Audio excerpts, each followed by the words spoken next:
আচ্ছা, তোমাদের তাহলে আমি প্রাচীন ভারতের যে ম্যারেজ সিস্টেমটা সেটা পড়িয়ে দিয়েছি।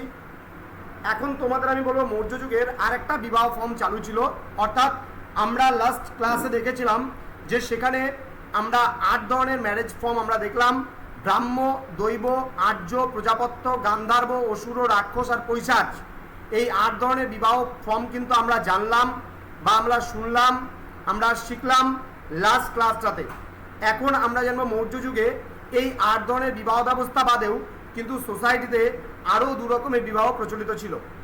তার 1 নাম্বার ছিল অনুলোম বিবাহ এবং 2 নাম্বার ছিল প্রতিলোম বিবাহ। কথাটা ভালো করে মনে রাখবা। আচ্ছা, তোমাদের দেখবা এই যে অনুলোম এবং প্রতিলোম ম্যারেজটা তোমাদের পড়াবো, দেখবে খুব ইজিলি ভাবে হয়ে যাবে। তাহলে অনুলোম বিবাহটা কি জিনিস? দেখো, অনু সচরাচর কাদের নাম হয়? ছেলেদের নাম না মেয়েদের নাম? মেয়েদের নাম। এবার অনু মানে কি বোঝায়? ছোট না বড়? ছোট। তাহলে যখন কোনো মেয়ে নিচু বর্ণের হবে এবং পুত্র যদি মানে পাত্র যদি উঁচু বর্ণের হয়, অর্থাৎ মেয়ে কন্যা যদি নিচু বর্ণের হয় এবং যে মানে হাজবেন্ড যে হবে সে যদি উঁচু বর্ণের হয়, তাহলে তাদের মধ্যে যদি বিবাহ সম্পন্ন হয় সোসাইটিতে, তাহলে তাকে আমরা বলছি অনুলোম বিবাহ। আবারও বলছি, উচ্চ বর্ণের নারী নিম্ন বর্ণের নারী এবং উচ্চ বর্ণের পুরুষের মধ্যে যদি বিবাহ সম্পন্ন হয় তাহলে তাকে আমরা বলছি অনুলোম বিবাহ। তাহলে আশা করি আজকের পরে অনুলোম বিবাহ বলবে না। অনু মানে ছোট, আবার অনু মেয়ে, তাহলে মেয়ে অর্থাৎ অনু। তাহলে অনুলোম বিবাহ বলতে কি বোঝাচ্ছে? যে যদি মেয়ে নিচু বর্ণের হয় আর যদি ছেলে যদি উঁচু বর্ণের হয়, তাদের মধ্যে যদি বিবাহ সম্পন্ন হয় তাহলে তাকে আমরা অনুলোম বিবাহ বলছি। এবার নিশ্চয়ই প্রতিলোম বিবাহটা পারবা। তার উল্টাটাই প্রতিলোম বিবাহ। কি হবে প্রতিলোম বিবাহ? বলো, পারবে বলতে?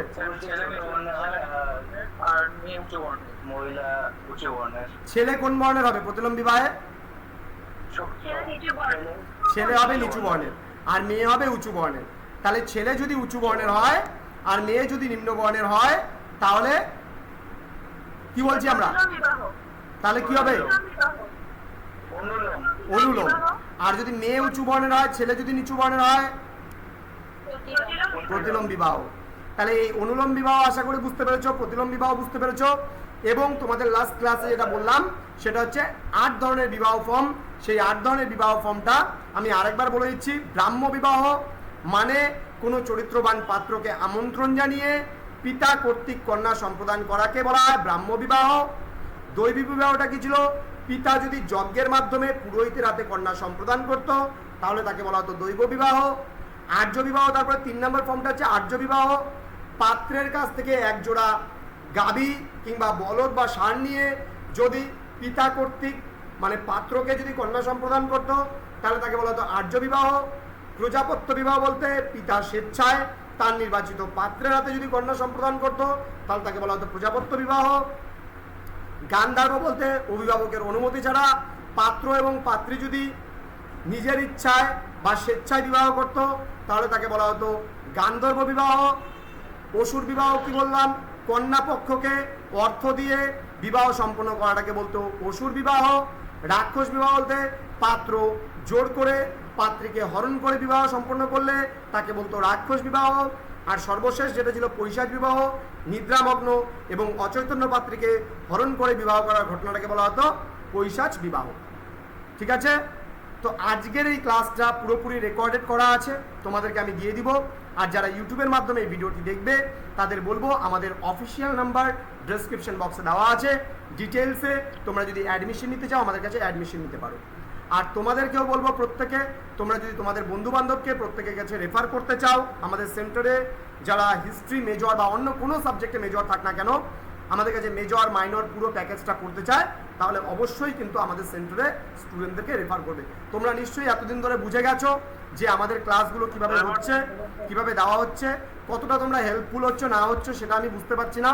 তবে আশা করি প্রতিদিনকার ক্লাসগুলো যেই উদ্দেশ্যে হচ্ছে সেই উদ্দেশ্যটা কিন্তু আমি পূরণ করে দিচ্ছি। প্রতিটা টপিক একদম তোমাদের একদম প্রথম থেকে শুরু করে শেষ পর্যন্ত তোমাদের ক্লাসে আমি মুখস্থ করিয়ে দিচ্ছি বলতে পারো। এবার কারো কোনো বক্তব্য থাকলে করতে পারো। বলো। 2 নম্বর বিবাহটা দৈব বিবাহ। দৈব মানে পিতা যজ্ঞের মাধ্যমে পুরোহিতকে কন্যা সম্প্রদান করলে। আর কারো কিছু ডাউট? হ্যাঁ, যজ্ঞ করতো, যজ্ঞ হয় না বিয়ের সময়, যজ্ঞ হয় যে সেই যজ্ঞটা, ঠিক আছে? হিন্দু ম্যারেজ ফর্মে তুমি দেখতে পাবে যে যজ্ঞ ছাড়া বিবাহ সম্পন্ন হয় না। এবার যজ্ঞের মাধ্যমে একটা হচ্ছে পাত্রকে দিচ্ছে, কিন্তু এখানে মানে পুরোহিতের হাতে কন্যা সম্প্রদান। প্রিয়াঙ্কা বলো, কি বলছিলে? স্যার আমাদের যে এসএসসির যে নোটগুলো দেওয়া আছে সেগুলো কি ইংলিশগুলো দেওয়া হবে না?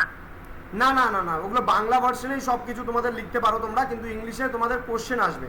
আমি যখন সাজেশনটা তোমাদের দেবো তখন কিন্তু ইংলিশ ভার্সনে সাজেশনটা করে দেবো। হ্যাঁ, ঠিক আছে। হ্যাঁ, আরও কারো কিছু সমস্যা?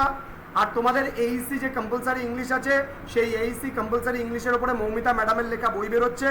সেই বইটা যদি তোমরা কিনতে চাও তাহলে প্রি বুকিং করতে পারো, কারণ আমাদের 100 কপি বই বুক হয়ে গেলে আমরা কিন্তু আর ছাপাচ্ছি না, আমরা 100 কপি বইই ছাপাচ্ছি। পরে কিন্তু বইটা পাবে না, আর কোনো কোম্পানি কোনো বই বের করবে না এই বছর, ঠিক আছে? তোমরা চাইলে নিতে পারো।